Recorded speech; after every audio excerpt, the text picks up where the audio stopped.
नमस्कार साथीहरु, welcome all of you to my channel.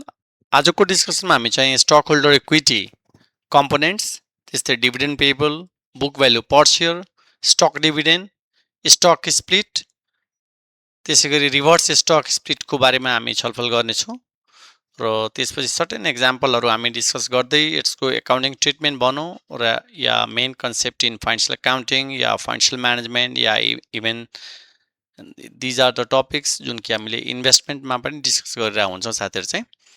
Now based on this background अब हामीले पहिला के बुझ्नु पर्यो भने जस्तो कि स्टक होल्डर या शेयर होल्डर भनिसकेपछि they are also called real owners of the company, common share holder.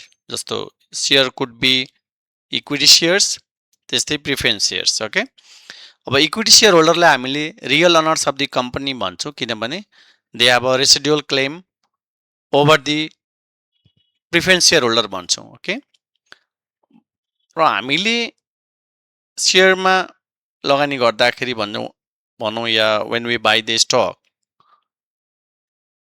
एउटा चाहिँ for getting dividend, and next one is that the price of stock बढ्ला कि भनेर।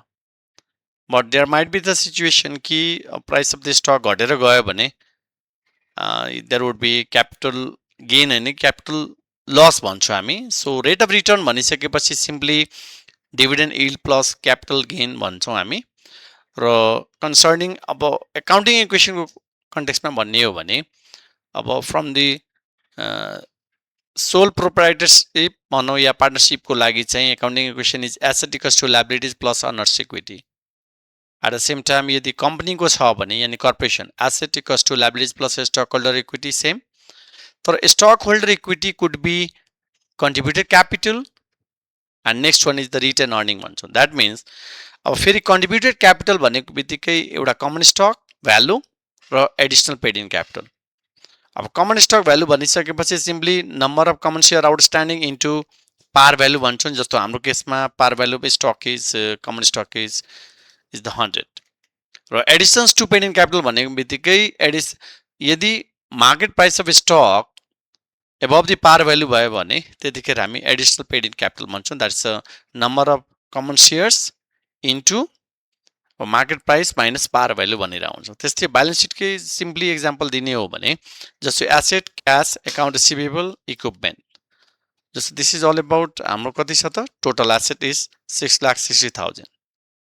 अब लायबिलिटिजको हेर्दाखेरि account payable, so is the we don't have the long term liabilities in this case, so 55,000 र owners equity भनिसकेपछि common stock र we don't have the additional paid in capital here, so common stock र retain earning नै equity भइदियो फेरि। so is the total liabilities and equity is 6,60,000। त्यसले गर्दा हामी एकाउन्टिङ इक्वेसनमा के भन्छौँ भने asset equals to liabilities plus equity भन्छौँ। ओके, अब जहाँ हामी what about the case of stockholder equity, जस्तो एउटा सिम्पल एक्जाम्पल लियौँ कि assume that on January 1st, 2024, a company issued 1,000 shares at the rate of 100. अब at par value is 100, तर उसको कतिमा ट्रेड गरेर रहेछ भन्दाखेरि इस्यु at 120। अब यसको इफेक्ट हामी एकाउन्टिङ इक्वेसनमा हेर्ने हो भने so company could generate the cash of how much, त्यो भनेको 1,000 इन्टु 120, सो इज द 1,20,000। अब स्टक होल्डर इक्विटी भनेको चाहिँ that's a common stock is 1,000 into 100, so is the 1 lakh. त्यस्तै additional paid in capital as I explain earlier, number of share outstanding that's 1,000 र additions to पार भन्नु नै कस्तो छ भने 120 minus 100, so is the 20,000। Okay, अब जर्नल एन्ट्रीको कुरा गर्दाखेरि so is the cash account debit since the company could generate the cash of 1,20,000 to common stock capital to additional paid in capital। अब जहाँ हामी now let's talk about the concept of treasury stock। जस्तो second एक्जाम्पलमा assume that December 31st मा 2024 companies buys 100 of its shares as treasury stock for 125, then how it would affect the total stockholder equity। okay, अब हाम्रो common stock कति छ त 1000 into 100 1 lakh, additional paid in capital 20,000, same पहिलाकै question हो। So total contributed capital भनेको 1,20,000 retained earning भनेको 30,000 छ। So total stock holder equity is 1,50,000। Okay, अब जाउँ हामी कि यदि बाइब्याक सेयर, जुन कि हाम्रो case in our context company can not buyback the issued shares. Okay, हाम्रो नेपालको कन्टेक्स्टमा भनिरहेको छु, तर अदर कन्ट्रिजमा वेल प्र्याक्टिस छ ट्रेजरी स्टकको। एनिवे यो क्यास आउटफ्लो भइदिन्छ। सो 100 सेयर बाइब्याक गर्दाखेरि एट द रेट अफ 125 दिइरहेछ। Okay, so this is I am talking about exam question number 2।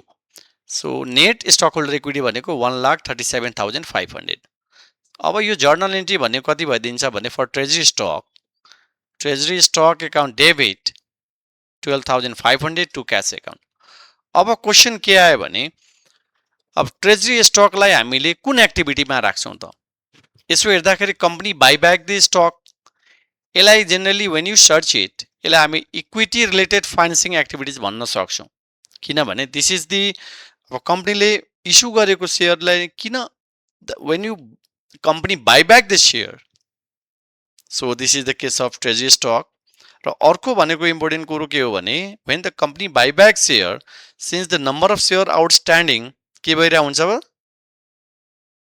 When the company buyback share अब बुस्ट अर्निङ पर सेयर, त्यो कसरी boost गर्छ होला त?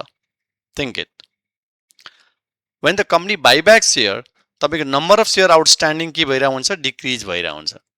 सो अर्निङ पर सेयर भनेको is the earning after tax minus preference dividend divided by number of share outstanding. As I explain earlier कि number of share outstanding treasury सेयरले गर्दा घटिरहेको हुन्छ। जस्तो यही केसमा हेर्ने हो भने when the company buyback share of 100 तपाईँको नम्बर अफ सेयर आउटस्ट्यान्डिङ कति भइदिन्छ भने is 900। Okay, that is the basic reason it will increase the earning per shares. So अहिलेको हामी यही डिस्कस गरे हो कि that's the element of stock holder equity भन्नु या कम्पोनेन्ट भन्नु नै के हो भने one is the contributed capital जसलाई common stock and additional paid in capital भन्छौँ, र next one is return earnings plus या अदर रिजर्भ एन्ड प्रोभिजन। र यो पोर्सन भनेको that is the beginning return earning plus यो भनेको previous year, so plus current year net income. जस्तो अहिले 2025 यो छ भने जस्तो यो 24 को भयो, करेन्ट 25 को इन्कम चाहियो।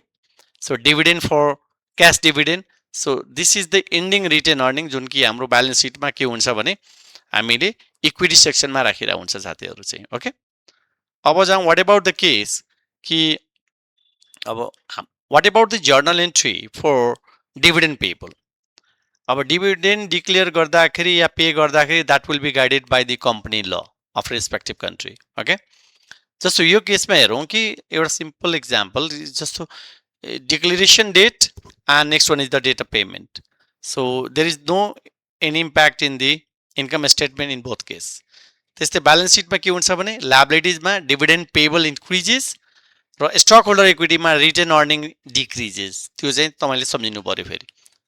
र स्टेटमेन्ट अफ द क्यास फ्लोमा no impact.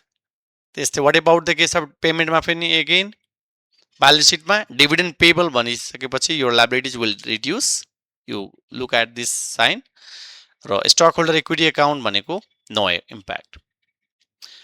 So statement of the cash flow भनिसकेपछि this is the financing section भन्छौँ, financial activity, that is the cash outflow, dividend pay गरेको छ फेरि। ओके, सो डिक्लेरेसन टाइममा के हुन्छ भने that is the case return earning will go down by 80,000 for example this case, र dividend payable भनेको बढिरहेछ। सो रिगार्डिङ दि अब डिभिडेन्ड प्रोसेस भन्दाखेरि डिभिडेन्ड डिक्लेरेसन भन्छौँ, where board of directors announce the dividend and that will be approved under the AGM, annual general meeting. त्यस्तै date of record, त्यसपछि यो चाहिँ एक्स डेट, र लास्टली पेमेन्ट डेट भन्छौँ। Ex date भनेको without dividend भन्छौँ, no entitle for the dividend. अब हाम्रो जर्नल एन्ट्री मैले सुरुमै भनिसकेँ कि डिक्लेरेसन टाइममा return earning to dividend payable गर्ने। Date of record, we don't have any journal entry required. No journal entry is made on this date. र date of record, date of payment भन्दाखेरि dividend payable to cash भन्छौँ। Okay, अब जाउँ what about the case of फेरि accounting statement for cash dividend। अब यो case भनिसकेपछि this is the case कि हाम्रो अब भनौँ न तपाईँको जर्नल इन्ट्री यो भनेको चाहिँ अब मैले यो सोर्सबाट लिएको हो, बट एक्चुअली तपाईँको यो 2022 होइन कि 23 नै राख्नुपर्छ, रिमेम्बर। सो पहिला त हामीले के गर्नु पर्यो भने cash dividend to on the common stock निकाल्नु पर्यो। So this is the 5 lakh into 0.5, okay. So this is 2,50,000। त्यस्तै अब प्रिफर्ड स्टकलाई दिने क्यास डिभिडेन्ड भनेको चाहिँ that is the 50,000 into 100 into 8%। So this 4 lakh. So total cash dividend भनिसकेपछि हाम्रो कति भयो त? Dividend payable to cash 6,50,000।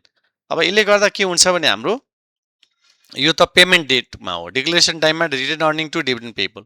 So यो डेटमा के हुन्छ भने यो liabilities created as a dividend payable, तर इक्विटी भन्ने बित्तिकै रिटेन अर्निङ घटिरहेछ। We are talking about the accrual accounting system friends, okay. अब पेमेन्ट डेटमा के हुन्छ भने हाम्रो एसेट्स भनेको क्यास घटिरहेछ र लायबिलिटिज पनि घटिरहेछ 6,50,000, okay. Now what about the case of अब allocating cash dividend, preferred stock and the common stock. अब क्यास डिभिडेन्ड भनिसकेपछि वी नो द्याट कम्पनीजको क्यास पोजिसन बेटर छ भने उसले क्यास डिभिडेन्ड पे गर्ने हो। अब हामीले how we could segregate between preferred and the common stock. अब assume this example अब discuss गरौँ। assume that the December 31st 2014 Stryker company has outstanding share भनेको 10,000 share at the rate $10 par 8% preferred stock and the 40,000 shares of 5 par common stock. The point is that Stryker was unable to declare a dividend for 12 and 13. हामी यो डेटको लिइरहेछौँ है, 2 वर्षकोले payment गरेको छैन। So but wants to declare 70,000 dividend for 2000, current dividend भनेको 70,000। So what about the case of dividend per share on preferred stock and common stock कति हुन्छ त? अब this is the calculation of, हामी भन्छौँ computing the dividend payment for non cumulative preferred stock. Non cumulative भयो भने भनेको मतलब कस्तो छ भने अब यो केसमा हामीले एउटा प्रिफर्ड अर्को common. So distribute current year dividend to preferred stock भन्ने बित्तिकै 10,000 into 10 into 8% 1 year, so is the 8,000। अब नन क्युमुलेटिभमा कस्तो हुन्छ भने पहिला हामीले करेन्ट डिभिडेन्ड बाड्यौँ, कुनै किसिमको एरियर डिभिडेन्ड दिइँदैन यसमा, that is the point. So distribute the remaining dividend भनिसकेपछि 70,000 minus 8,000, now this is 62,000। So total allocated कति भयो त? प्रिफर्ड स्टक होल्डरलाई 8,000, यो चाहिँ 62,000। So once you divide by respective number of share, जस्तो प्रिफर्डमा कति छ हाम्रो 10,000, while what about the case of अब कमन सेयर होल्डरमा is the 40,000 shares, okay. So accordingly हामी भन्न सक्छौँ कि that's dividend per shares, cash dividend per share for preferred stock holder 0.8, त्यस्तै कमन स्टक होल्डर भनेको चाहिँ 1.55। अब वाट अबाउट द केस यदि computing dividend payments for cumulative भयो भने, यानि कुनै किसिमको एरियर डिभिडेन्ड पनि दिइराख्ने यसमा फेरि छ भने, सेम क्वेसन हामी डिस्कस गरिरहेछौँ यहाँ चाहिँ preferred stock common stock. So distribute dividend in arrears, 2 वर्षको चाहिँ के छ भने हाम्रो एरियर डिभिडेन्ड छ, ओके, 12 and 13। त्यसले गर्दा हाम्रो 10,000 इन्टु 10 8% रेट 2 इयर, सो 16,000। र distribute current year dividend to preferred त्यो पनि दिनु पर्यो फेरि, द्याट्स 8,000। अब डिस्ट्रिब्युट द्याट्स रिमेनिङ कति त? 70,000 माइनस 24,000, सो दिस इज 24 46। फेरि हामी त्यही के गर्छ भने we can find the dividend per shares and next one is the common share होल्डरको लागि फेरि पर सेयर निकाल्न सक्छौँ, ओके।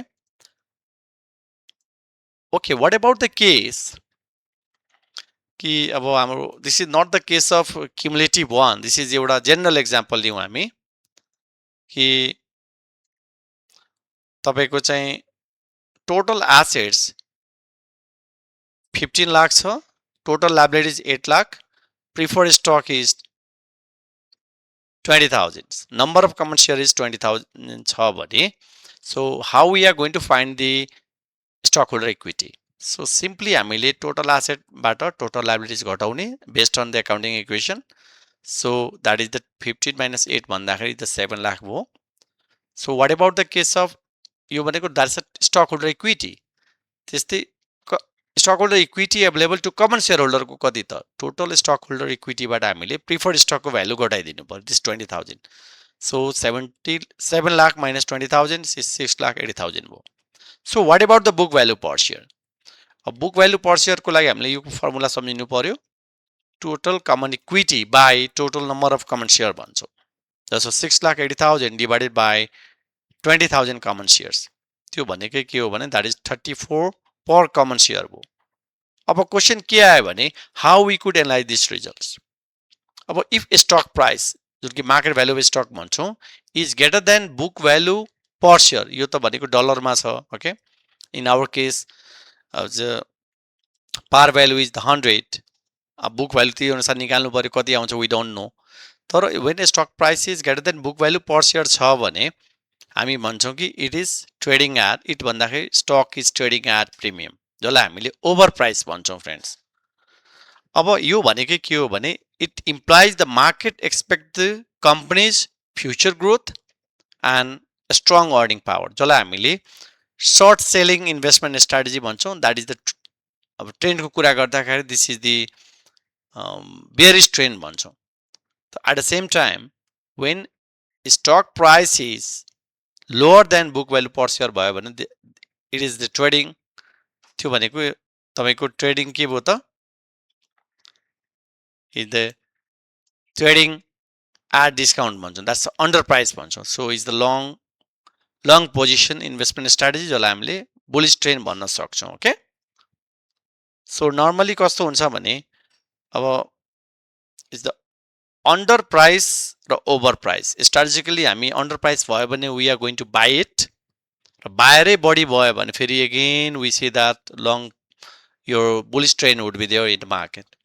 त्यस्तै सेलर मात्र भयो भने कस्तो हुन्छ भने that is the case of bearish trend भन्छौँ from the stock market context. Okay, अब जाउँ हामी what about the case of impact of a stock dividend on stockholder equity accounts. जस्तो stock dividend, stock split या reverse stock split. अब यो भनेकै के हो भने जस्तो कि stock dividend बाँड्दाखेरि number of share outstanding increase भइरा हुन्छ based on कति proportion मा बाँड्या छ. Okay, if this is 20%, 100 share छ भने तपाईको share भनेको it will be now अब is the 20 ले बढिरा हुन्छ. so effect on return earning घटिरा हुन्छ. but concerning its effect on account your stockholder equity no impact. while stock split मा कस्तो हुन्छ भने जस्तो कि for example 2 for 1 एउटालाई दुईटा दिने भनेर stock. so यसमा कस्तो हुन्छ भने the number of share outstanding increases while return earning and shareholder equity no impact. while reverse stock split भनिसकेपछि जस्तो कि 1 for 2. okay, so no impact, तर number of share outstanding के भइरा हुन्छ भने decrease भइरा हुन्छ. अब concerning the firm uses stock dividend for several reasons भन्ने बुझ्नु पर्यो तपाईले. एउटा चाहिँ don't require to use the cash. next, reduce the market price of stock. the lower price may the stock may be more attractive, so a small group of investors could buy it. and don't represent the taxable income those who receive the stock dividend. okay, अब यही क्वेशनलाई simply हामीले भन्ने हो भने जस्तो यो question छ the company declares 10% stock dividend. Usually हामीले अब 20 to 25 लाई अब नर्मली हामी भन्न सक्छौं कि दिस इज द जस्तो पोर्टर एन्ड नर्टन को फाइनान्शियल अकाउन्टिङ को मैले यो क्वेशन लिएको हो. So in this case market price of stock is $40. अब you are asked to show the effect of stock dividend on the to stockholder equity account. अब यो गर्दाखेरि अब स्टक डिभिडेन्ड भनिसकेपछि मैले सुरुमै भने कि तपाईको नम्बर अफ शेयर आउटस्ट्यान्डिङ थाहा पाउनु पर्छ. सो नम्बर अफ आउटस्ट्यान्डिङ भनेको त 50,000 डिवाइडेड बाइ 10 भनिसकेपछि यो दिनै राछ 5,000 छ. सो 10% छ भने तपाईको बोनस शेयर कति भइदिन्छ त दैट इज दी कति भइदिन्छ हाम्रो 10% of that is 5,000. so this is simply 500. so 500 into 10 भनेर हामी के भन्छ भने त्यसलाई हामी के भन्छ भने that is the common stock dividend distributable भन्छौँ, द्याट्स 5000 500 into 10 र एडिशनल पेड इन क्यापिटल भनिसकेपछि के बुझ्छौँ भने हामी additional paid in capital back to the question जाउँ. So additional paid in capital again, so market price is 40 र par is 10. So additional price is 30 into 500. So this is के भन्छौँ हामी, this is 15,000. So what about the case of retain earning? That means common stock dividend will increase by the 5,000. Additional paid in capital will increase by 15,000, while retained earning will be reduced by 20,000. त्यो भनेको 500 into the number of stock dividend into market price भन्छौँ. So stockholder equity account after equity भनौँ न, यो stock dividend पछि चाहिँ हाम्रो सुरुमै भने कि अब पहिला कति थियो त हाम्रो common stock. So is the distributable भन्दाखेरि हामी यो दुवैलाई क्लब पनि गर्न सक्छौँ र सो प्रिभियसली हाम्रो कति छ त additional paid in capital 30,000. So after stock dividend now it is 45,000, while retain earning भनेको पहिला कति छ त it was 70,000. As retain earning भनेको कतिले घटिरहेछ त हाम्रो 20,000. So is 50,000. तर मुख्य कुरो के बुझ्नु पर्यो भने तपाईहरुले चाहिँ stock holder equity remain the same. There is no any effect in the overall net worth of the company. Now concerning stockholder stock split को कुरा गर्दाखेरि that is the case of creation of additional share of stock भन्छौँ with the reduction of the par value of stock. र reverse भनिसकेपछि it decreases the number of share outstanding and के गर्छ भने price चाहिँ बढिरहन्छ. सिम्पली तपाईले economic ल सम्झिनु पर्यो. जस्तो कि सस्तो भयो भने we will buy more, and that is the basic strategy of stock split. The company's intention is to let's reduce the price so that number of share outstanding will be increased भनेर. तर रिभर्समा कस्तो हुन्छ भने company think that okay now let's reduce the number of share outstanding and increase the par, and that's the price of the stock भन्छौँ. okay, तर total value remain the same भन्छौँ. okay, अब lastly हामी discuss गरौँ कि what about the case. अब यो सुरुमा पनि भनेको थिएँ मैले, जस्तो नेट इन्कम छ तपाईको कम्पनीको. सो नेट इन्कम भनिसकेपछि that is the for current year, this is the last year beginning retain earning balance, this is the current dividend. So this is the retain earnings. So retain earning भन्ने बित्तिकै इक्विटीको component हो. As I explain earlier, two components, we have a contributed capital and the retain earnings. And that is the basic reason कि हामीले के बुझ्नु पर्यो भने इन्कम बढ्यो भने हाम्रो इक्विटी पनि बढिरहेको हुन्छ. That is the point. Okay, त्यसपछि हामी जाउँ. अब हामीले क्याश फ्लो पर्सपेक्टिभमा भन्ने हो भने when the company issue the share या स्टक, त्यो भनेको क्याश इनफ्लो हो, but this is the financing activities. त्यस्तै retirement or the repurchase of stock सुरुमा पनि मैले भनेको थिएँ, that is the buyback stock. So this is the cash outflow, and यसलाई हामीले फाइनेन्सिङ एक्टिभिटिजमा राख्न सक्छौँ. बिकज दिस इज अब भनौँ न company would buy back the share, issued सेयरलाई बाइब्याक गरे हुन्छ. So what about the payment of dividend. अब कम्पनीले इस्यु गरेको सेयरलाई फेरि के गरे हुन्छ भने company need to pay back, that's declare the dividend and the paid. So payment of dividend भनेको कस्तो हुन्छ भने द्याट इज फाइनेन्सिङ एक्टिभिटिज. यदि डिभिडेन्ड रिसिभ भएको चाहिँ भयो, that is the investment activities भन्थ्यौँ हामी फेरि. Okay, so what about the case. अब हामीले स्टक होल्डर इक्विटी एनालाइसिस गर्दाखेरि जस्तो market value per share, earning per share, त्यस्तै price earning ratio, book value per share हामी निकाल्न सक्छौँ. And accordingly we could analyze the overall results friends. Okay friends, आजको content अलिकति लामै भएको होला, but still I believe that whatever I discuss today that would help you to at least understand about how we could analyze the stock holder equity components, dividend payable, book value per share, stock dividend, stock split and reverse stock split friends. Thank you all of you for watching this video. Please take care all of you. यदि आजको content मन परेको छ भने like पनि गरौँ र यो मेरो च्यानल द्याट इज फाइनेन्स गुरुलाई सब्सक्राइब पनि गरौँ. Thank you all of you for watching this video. Please take care all of you. Thank you.